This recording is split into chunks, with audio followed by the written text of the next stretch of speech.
Bienvenidos al vídeo podcast de la Cátedra Internacional ENI en Inteligencia Artificial Generativa, Retos y Riesgos. Un trabajo conjunto de la Universidad CEU San Pablo, Deloitte y Odiseya. Conoce aquí a los mayores expertos en IA generativa.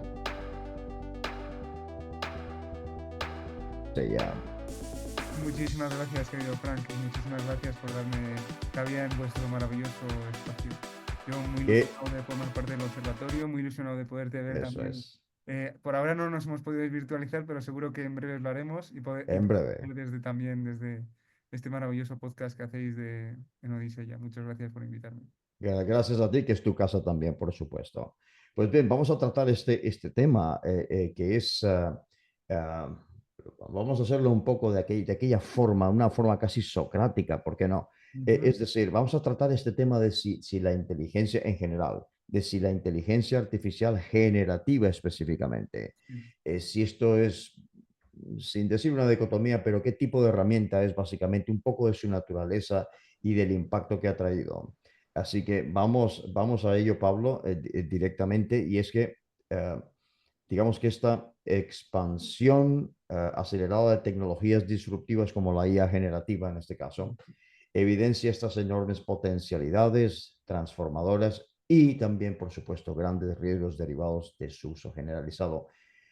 ¿Representa esta IA generativa un simple avance tecnológico o un verdadero punto de inflexión en la historia humana?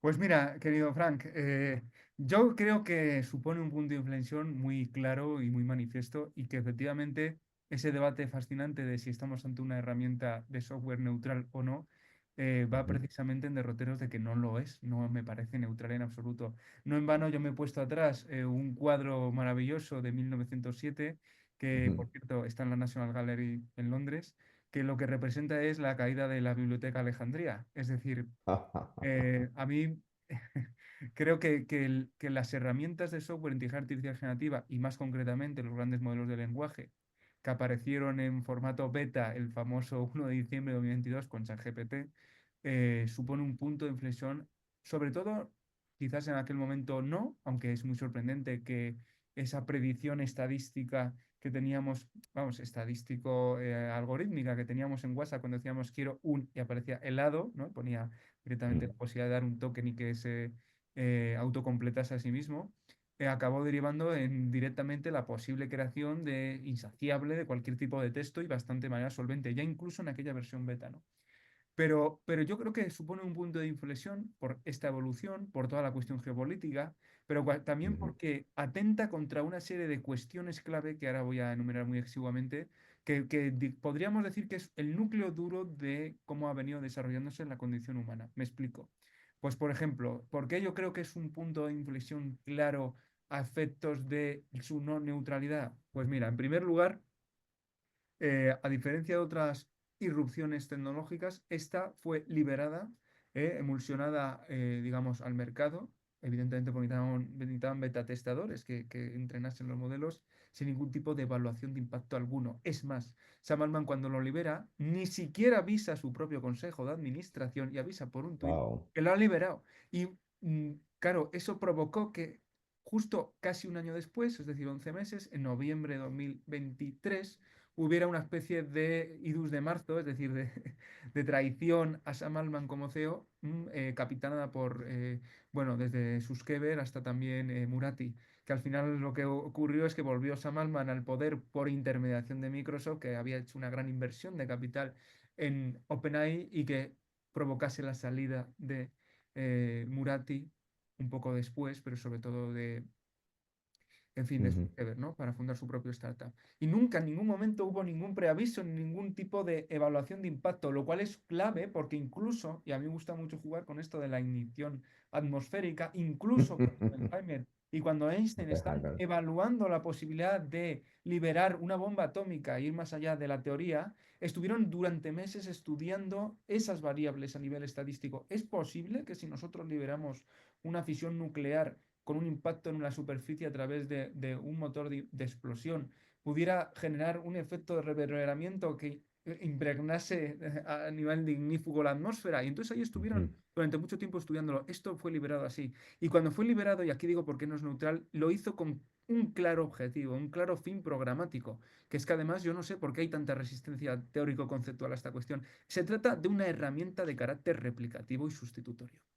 Y además es replicativo y sustitutorio e inédito porque rompe un sesgo de arrogancia y soberbia que las profesiones liberales siempre habíamos tenido, que es la creencia de que nosotros, porque teníamos el dominio de lo cognitivo, siempre nos íbamos a ver liberados o exentos de cualquier tipo de automatización. Y que lo que iba a ser automatizable eran los trabajos físicos anodinos, porque lo decíamos nosotros así. Era nuestro sesgo de arrogancia y nuestro engreimiento. Y al final no es así. Realmente esta es ¿No una es así? Correcto. sustitutoria contra aquellas profesiones que tienen como base diametral de su trabajo lo cognitivo. Pero digo más, cuando es liberado con este carácter inédito, sin ningún tipo de evaluación de impacto, con este efecto de no delimitación de una posible ignición atmosférica, lo hace contra el mundo académico, que destroza el principio de autoridad que tenía en el mundo.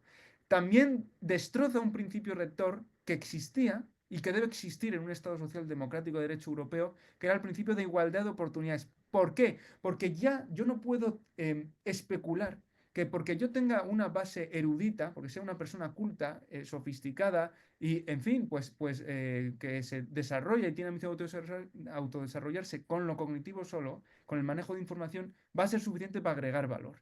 Por lo tanto, eso también destroza el principio de ascensor social, que está embebido en la igualdad de oportunidades. Por lo tanto, también quiebra eso, pero quiebra más cosas.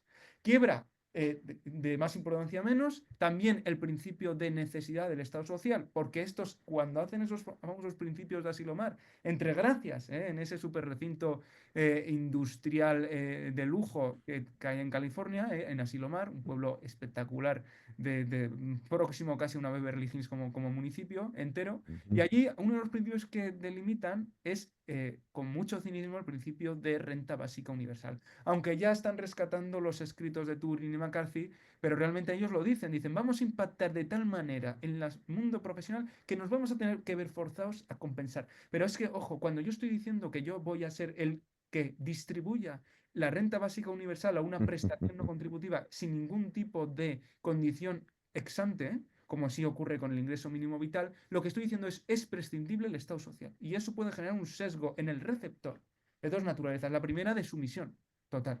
Y la segunda, y por supuesto, dependencia, que es la otra cara de la sumisión. Y la otra es prescindible el Estado social. Es prescindible el Estado social generar ese sesgo de duda. ¿Para qué voy a pagar yo impuestos si estos son los que lo hacen? O sea, está claramente yendo en contra de instituciones como la academia y el mundo universitario, el principio rector de igualdad de oportunidades, el principio del Estado social y esa, ¿cómo decirlo?, esa tutela que tiene que hacer el Estado social de todos los colectivos de una sociedad y de redistribución de riqueza. Pero también el último, y el último que atenta, que es contra el principio de verdad universal, que esto es una tesis propia, pero es verdad. Todas las sociedades, para que se puedan mantener en la paz social, mantener un orden mínimo, tiene que haber, digamos, un mínimo denominador o básico, digámoslo así, que básicamente es la base del consenso tácito de la paz social de una sociedad. Es decir, hay una serie de verdades que no pueden ser soslayadas, como por ejemplo que matar a alguien está mal, ¿eh?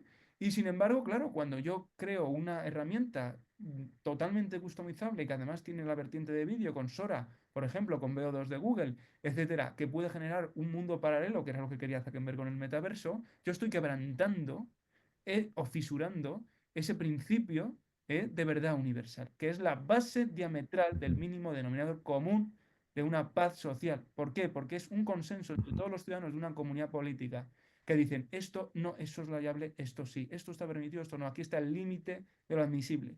Entonces, como más le interesa a Silicon Valley esa suerte de empoderamiento nihilista de cada cual, porque sabe muy bien que es una conditio sine qua non a nivel discursiva para poder facturar más, pues evidentemente ellos lo han justificado todas estas conculcaciones en base al principio de democratización del conocimiento, pero va mucho más. Estamos hablando de opuses contra todo el tejido institucional clásico de las sociedades europeas y además sobre una premisa clave y fundamental, que es cuál es, a mi parecer, el fin último de Silicon Valley, Y claro, aquí, cuando por ejemplo aparece esto del mes del orgullo en junio, etcétera, parece ser que dicen, oh, jolín, Silicon Valley y todas las corporaciones norteamericanas tienen un súbito interés de carácter inclusivo. No, ni mucho menos. Su objetivo es canalizar cualquier resquicio de lucro.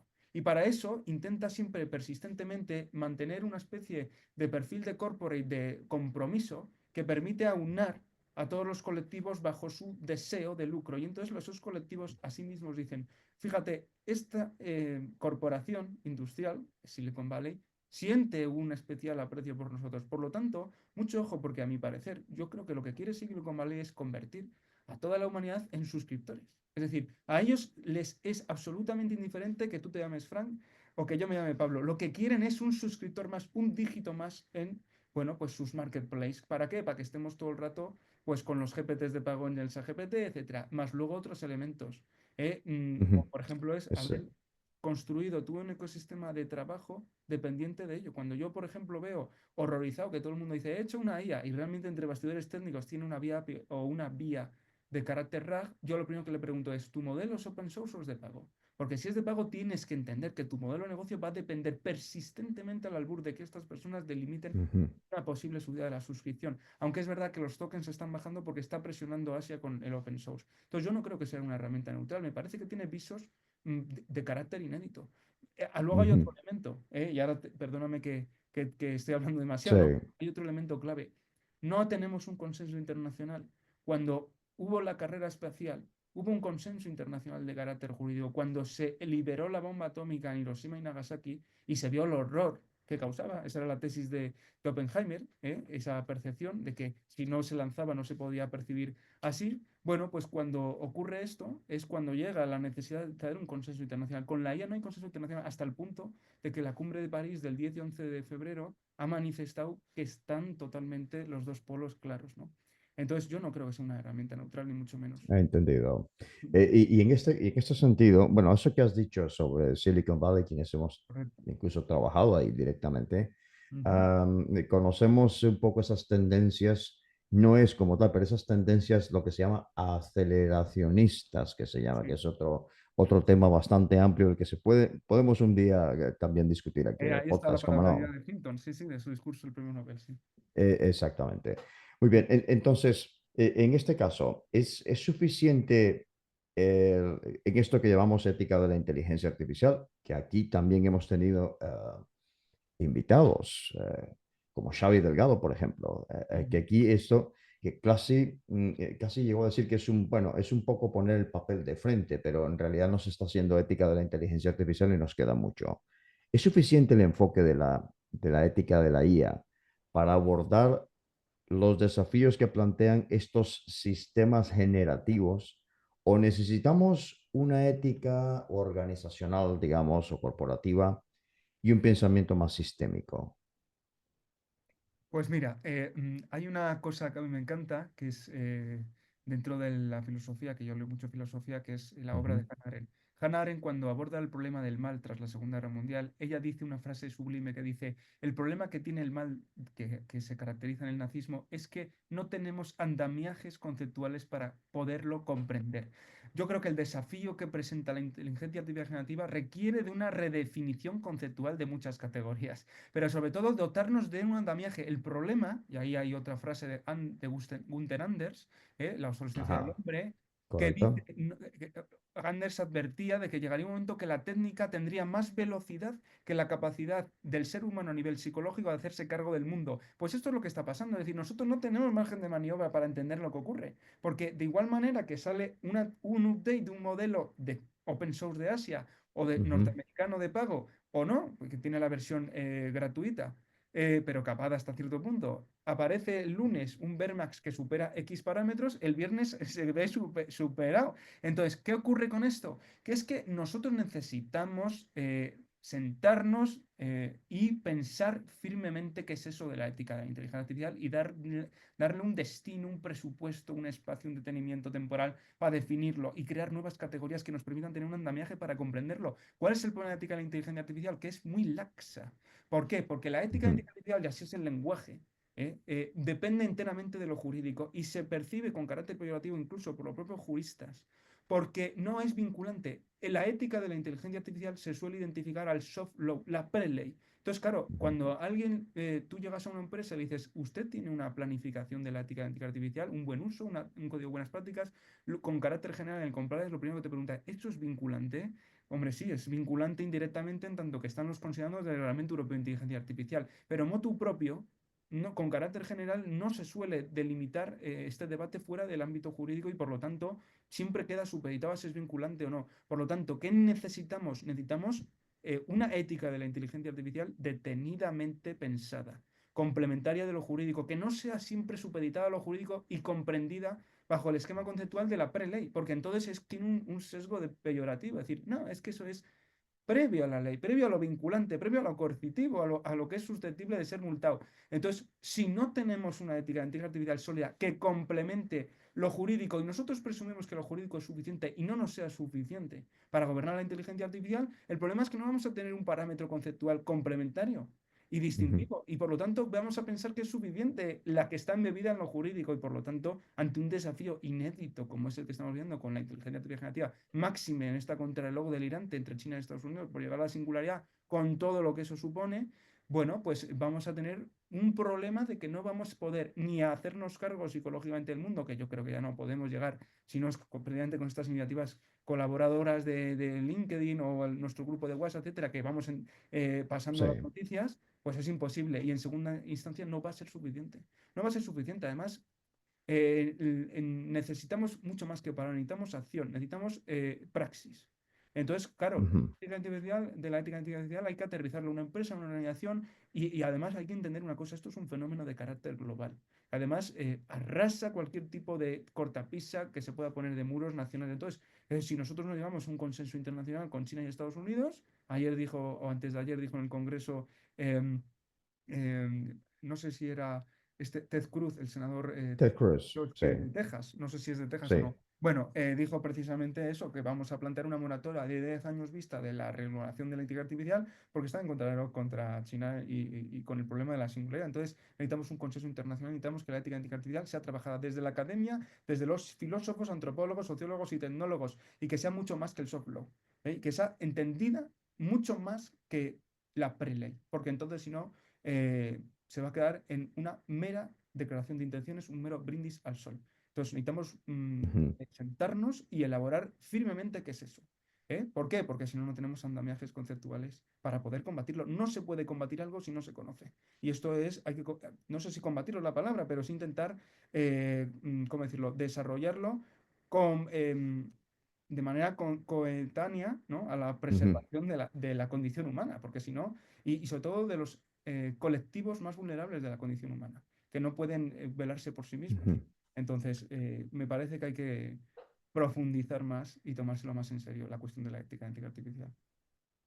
Odisea, hasta la semana pasada, Odisea ha estado presente en el MTech AI del Instituto Tecnológico de Massachusetts, uno de los, digamos, eventos bandera del famoso tecnológico de Massachusetts, ahí donde nació, y exactamente nació Internet ahí, por cierto, al igual que en Caltech, en el sur de California.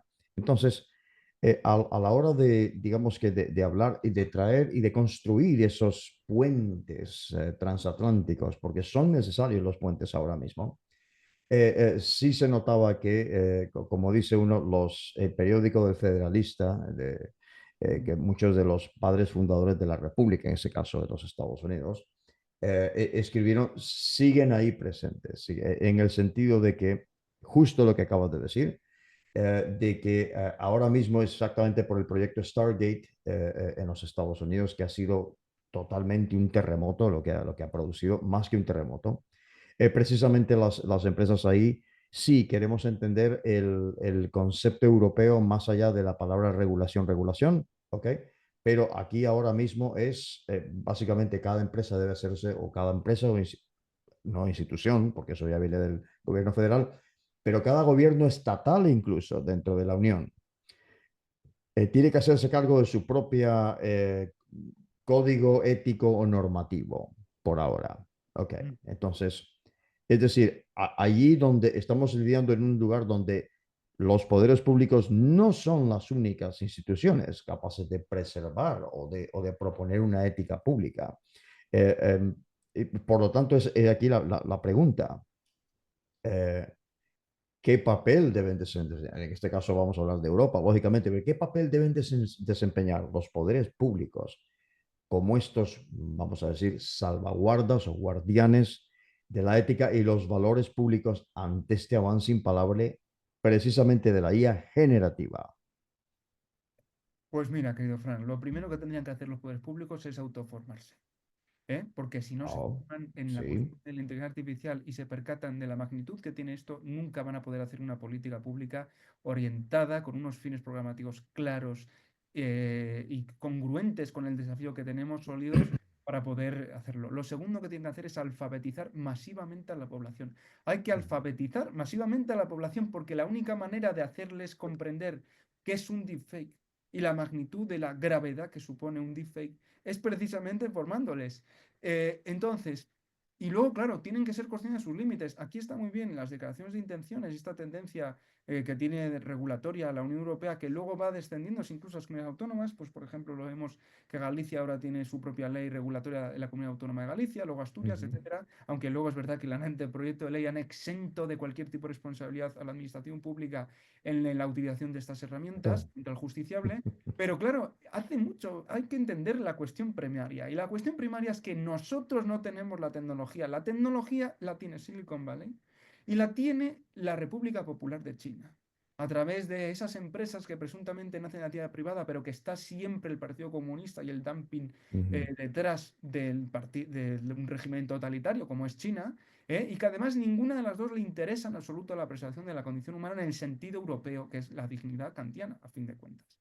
Entonces, claro, ¿cómo vamos nosotros a estipular un proyecto de gobernanza ética de la inteligencia artificial responsable, sostenible, fiable, etcétera? O Ujú. embeber, si queremos decirlo así, al tejido sintético de los valores, ¿cómo decirlo? Judio-cristianos kantianos que son la base diametral europea, si nosotros no tenemos la tecnología de origen.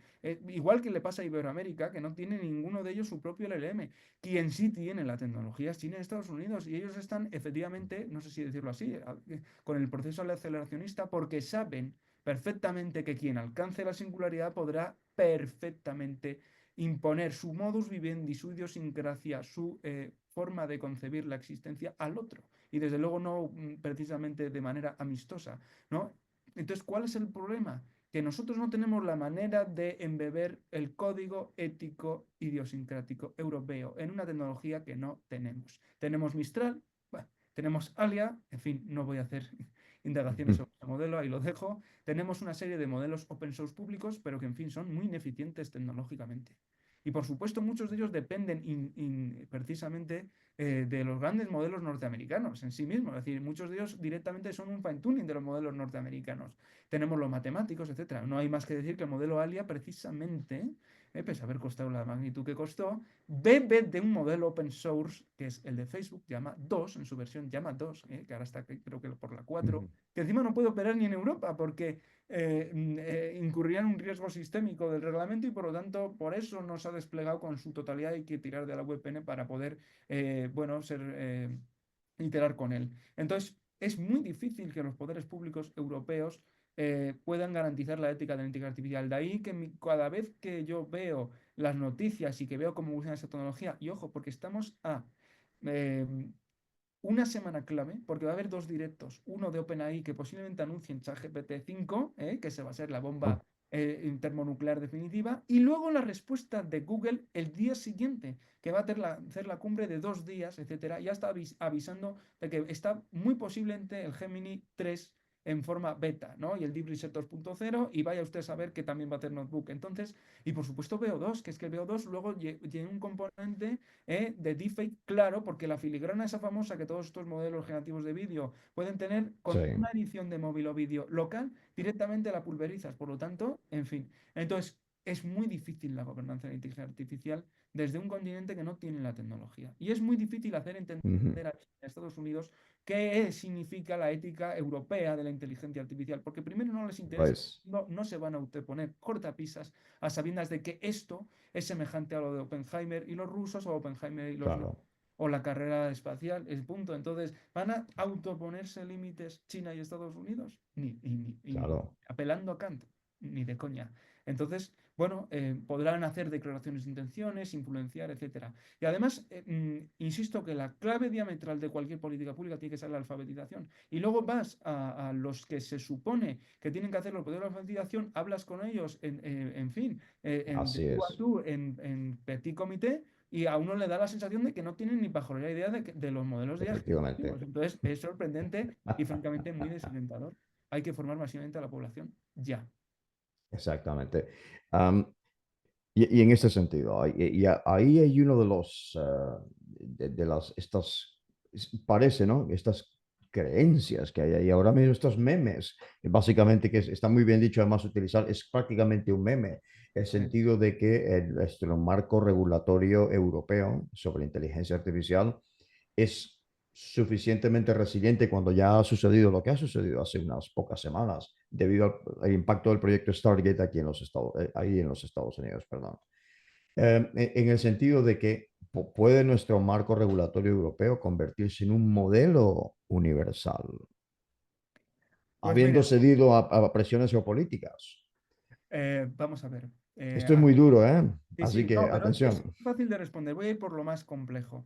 Vamos a ver, ¿por qué suelo yo sosteniendo en mis ponencias y en mis papers que hay que crear una ética artificial autónoma y genuina complementaria del derecho? Porque nosotros llegamos y tenemos el sesgo soberbio europeo de decir, no, es que nosotros vamos a convertir el efecto Bruselas 2.0, y vamos a hacer que el modelo ético jurídico europeo sea el más exportable a nivel internacional. Bueno, pues va a tener usted tres problemas. El primero, usted no puede hacer entender a China o a Estados Unidos o a Israel, por ejemplo, el modelo ético de la inteligencia artificial europeo. Por lo tanto, da igual. Segundo, si se logra exportar y se logra llegar en la famosa cumbre de Seúl para intentar enmendar el fracaso estrepitoso de París del 10 y 11 de febrero, llegar a un consenso internacional, luego además ese consenso internacional va a ser tan laxo como el del tratado. Es decir, ¿de verdad creemos que, por ejemplo, este tratado, que tan de manera ampulosa se vendió como un éxito, ni Sí, siquiera regula la limitación del uso de la inteligencia artificial en el mundo militar? Ni siquiera lo regula. Además, luego está correcto. la tercera fase, que es la fase política puramente, que es el Consejo de Seguridad de la ONU.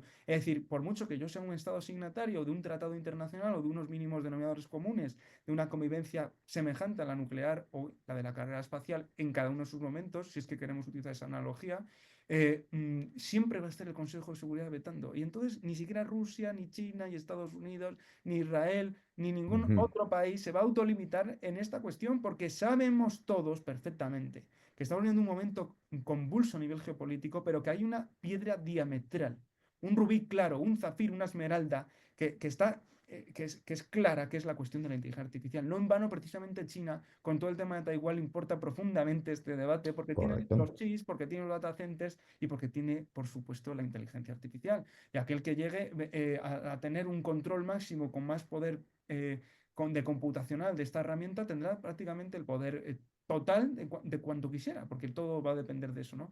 Entonces, por esa cuestión yo suelo decir que, ojo, porque hay que construir paralelamente una ética artificial universalizable.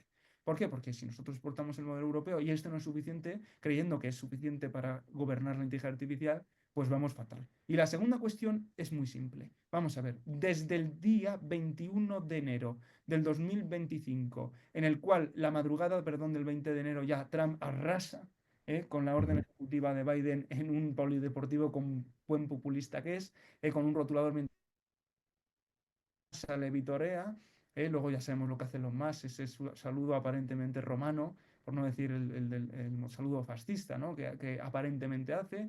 Y luego el día siguiente aparece Sandelman y anuncia el proyecto Stargate, 500.000 millones de euros. Después aparece el tema de DeepSeek, porque los chinos no necesitan ir de cowboys, mira lo que tengo, directamente actúan entre bastidores y hacen un efecto que genera el mayor quiebre bursátil de la historia de la humanidad con Nvidia.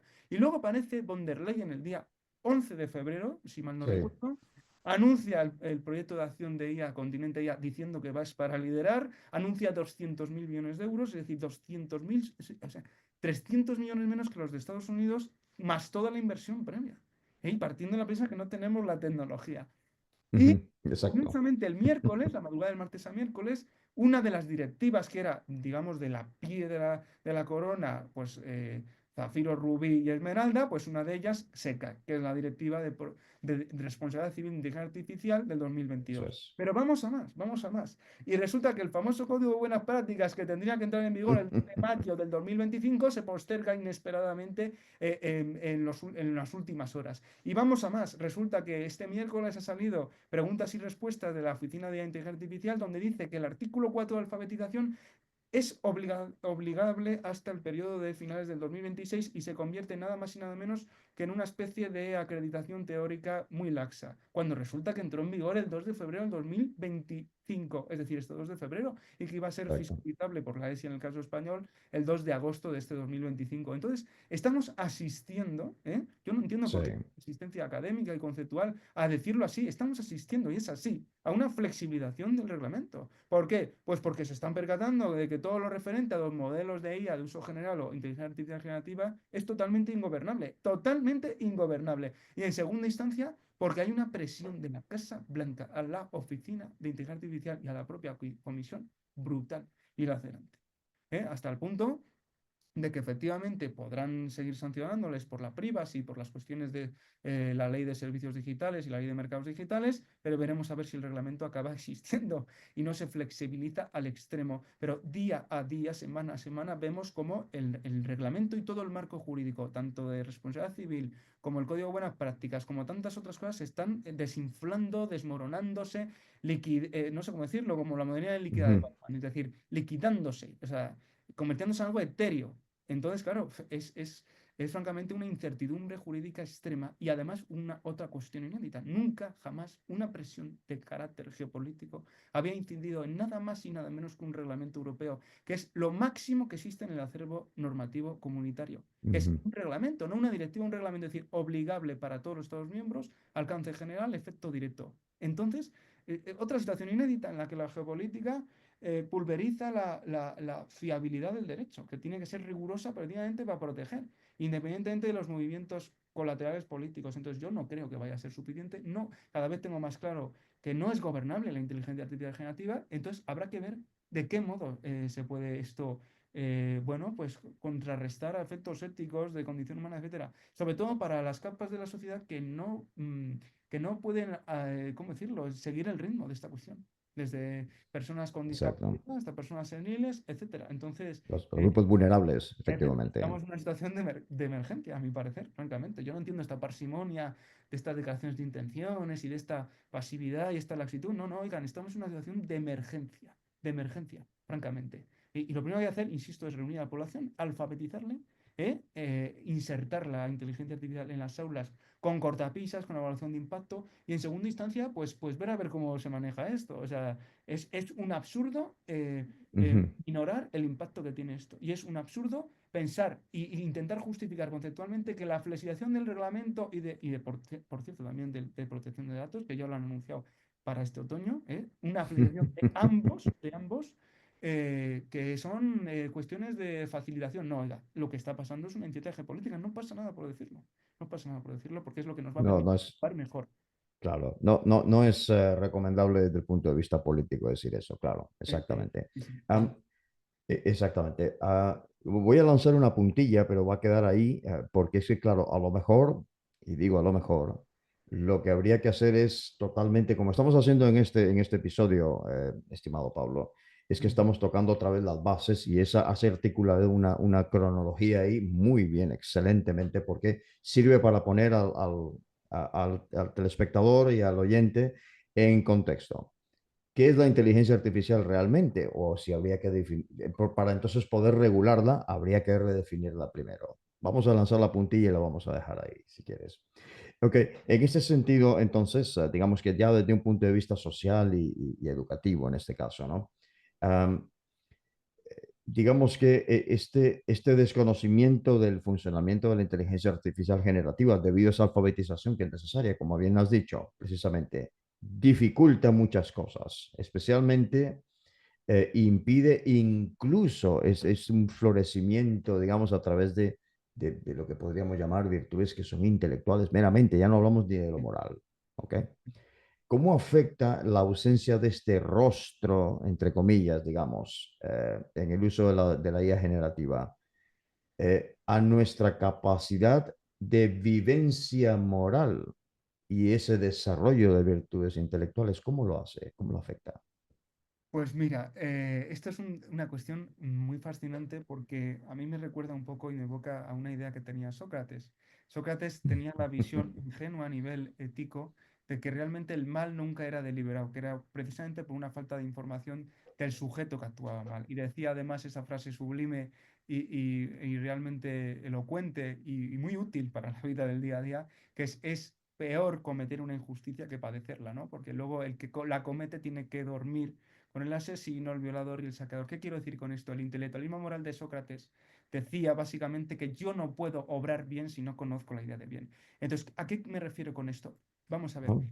si nosotros no comprendemos que la inteligencia artificial generativa y los modelos de lenguaje son un punto de inflexión conceptual, nosotros no vamos a destinar el tiempo, los recursos, la importancia teórica a intentar, en primera instancia, ¿cómo decirlo? Definirlo, esquematizarlo, etcétera. Y en segunda instancia, si queremos decirlo así, combatirlo. Combatir por lo menos las partes que pueden generar verdaderos riesgos. Y efectivamente, la palabra sistémico que utilizó Ujú, que utiliza el reglamento es cuanto menos acertada, porque efectivamente son riesgos de carácter sistémico, es decir, con el efecto, como yo llamo, de ignición atmosférica, porque son como ondulaciones que no se ujú, pueden fraccionar. Riesgos en la privacidad, riesgos en los sesgos, riesgos en la educación, riesgos en el deterioro cognitivo, riesgos en el impacto en el trabajo. O sea, es realmente una ujú, tecnología que yo no puedo discernir una parcela que no sea afectada. Va a capilarizarlo todo, está omnipresente en todos los lados.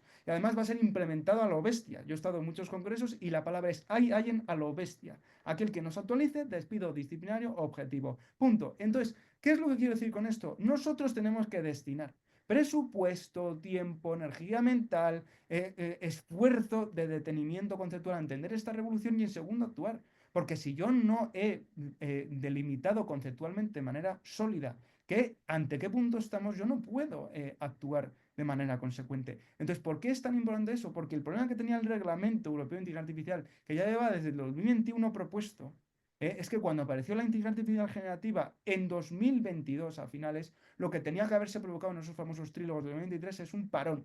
Y vamos a regular bien la inteligencia artificial generativa, no lo vamos a delegar a un código de buenas prácticas y a una parte de riesgo sistémico dentro del esquema conceptual que ya lleva recogido el reglamento. Entonces, yo creo que lo que tenían que haber hecho era, bueno, en primer lugar, esperar a ver cuál era la evolución de esta tecnología, si es que eso hubiera servido de algo, porque además se desactualiza cualquier tipo de provisión que se pudiera hacer cada vez que avanza semana a semana, y en segunda instancia haber regulado de una manera mucho más sólida y mucho más sesuda y mucho más detenida esta tecnología. Pero vuelvo a insistir y con esto acabo. La inteligencia artificial generativa a mí me parece un punto de inflexión en dos sentidos. El primero es una oportunidad. O sea, yo no digo que sea todo negativo, ni mucho menos. Pero también es una oportunidad para redefinirlo todo. Todo el sistema educativo podría ser redefinido. Podríamos destinar espacio mental y tiempo a desarrollar las skills, que soberbiamente hemos llamado soft skills. El pensamiento crítico soft skill en la era de los deepfakes. ¿Quién dice eso? ¿Quién tiene la soberbia y la temería de decir eso en primera instancia? Segundo, es una oportunidad también para, bueno, en fin, efectivamente, si llega la renta básica universal y efectivamente los hay y nos liberan totalmente de trabajo, para tener otra manera de interactuar con el mundo. Pero también es una cuestión inédita porque no es sostenible. Es una tecnología que no es sostenible a nivel energético, salvo que tengamos los recursos de la famosa crisis malthusiana con un nuevo agente, que son la IA generativa, y que ahora encima tengamos que, ¿cómo decirlo?, arrasar planicies para tener centrales nucleares que alimenten esos datacenters. No es sostenible a nivel de gasto de acuíferos, no es sostenible a nivel cognitivo, porque cada vez estos grandes modelos correcto. tienen más manejo de información en bruto y el deterioro del ser humano a nivel cognitivo es cada vez mayor, pero sobre todo no es sostenible por la siguiente razón, y aquí ya conecto con el principio. Yo creo que no es una tecnología neutral porque tiene un elemento inédito, aparte de todos los que he dicho, que es sustitutorio. Pero es que el ser humano es colaborador y es cooperador de esa situación. ¿Por qué? Porque utiliza esta tecnología e interactúa con ella no como un complemento, sino como un sustituto. Es decir, se delega el pensamiento. Entonces, si nosotros estamos persistentemente embebiendo estos algoritmos y acrecentándoles, ¿cómo decirlo?, escalando hasta poder llegar a la singularidad, a la creación creadora, como yo lo llamo, Ah, y estamos delegando el pensamiento, es un deterioro claro, o sea, un deterioro claro. Entonces es una situación insostenible. Hay que destinar esfuerzos, tiempo, iniciativas a intentar comprender esto de una manera sesuda y seria. No como una combinación de bar para cumplir en un check, no.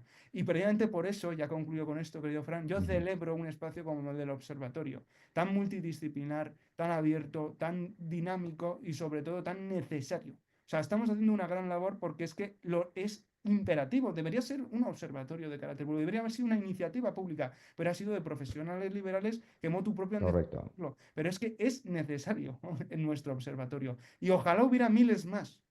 ¿Por qué? Porque estamos en una situación, insisto, de emergencia.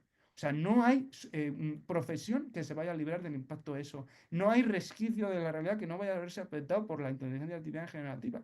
Entonces, es de celebrar y de reconocer la importancia de la labor que hace el observatorio y tú, por supuesto, a través de estos podcasts. Entonces, nada, Bueno, simplemente darte las gracias, querido Fran, por gracias. haber invitado. Ya sé que realmente esto da para una segunda parte o tercera o cuarta y también sería necesario. Seguiremos, esta conversación seguirá, sí, Sí, sí, efectivamente. eso. Exactamente. Y Bueno, además es que ujú. Sí, sí, adelante, por la favor. cuestión geopolítica también va evolucionando, etcétera. Claro, Y cuando vemos a Geoffrey Hinton y a Suskever y a Murati y al propio Allman, hoy han dicho que antes de liberar la singularidad van a hacer búnkeres en masa. Cuando vemos a un hombre como Hinton, que juega a ser el nuevo Oppenheimer, ¿no? Primero yo contribuyo a esta tecnología sí. del Machine Learning y luego voy avisando de esas advertencias, ¿no? De ex post.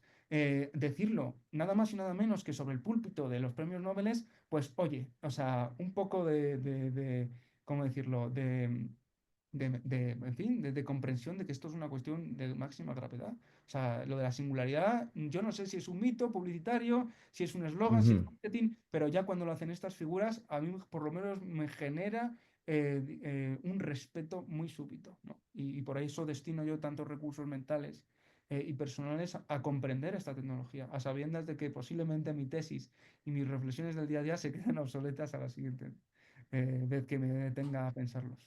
Y ese será otro punto que discutiremos aquí, porque en algún otro episodio de aquí del podcast también ha salido esa palabra singularidad, que pues la mayoría de personas ahora mismo entiende como, así como lo formuló en 1993 Werner Bench, pero puede ir bastante más allá y habría que verla. Hace 10 años yo hablaba de singularidad tecnológica y era un poco en el mundo del misterio de que está hablando.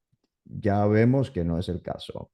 Estas Ujú. preguntas que hemos hecho hoy a los telespectadores y oyentes, pues tratan de reflejar esa tensión, ¿no? Que es fundamental en lo que hoy en día se conoce más como, digamos, grosso modo también, la innovación versus regulación, de alguna Ujú. forma, y que estos nuevos enfoques éticos sean para gobernar esas tecnologías que a su vez son cada vez más autónomas y más poderosas. Encantado, Pablo, de haberte tenido aquí esta primera, pero no última vez, ni mucho No, menos, no, yo aquí. encantadísimo, es para mí un placer y Ajá, voy a insistir que creo que es necesario. Y yo de verdad celebro y felicito tener la oportunidad de participar en un enclave tan fundamental como es el Observatorio de Odisea. Y nada, desde aquí mandarles a todos los miembros de Odisea y los socios un enorme abrazo y la gratitud de dejarme participar en vuestro maravilloso podcast. Por supuesto a ti, querido Fran, que eres claro siempre que el sí, gran encantado. organizador y el gran trabajador en que llevas Bueno, todo más o ello. menos. Y por supuesto, bueno, en fin, a los que nos vean en remoto. Ya lo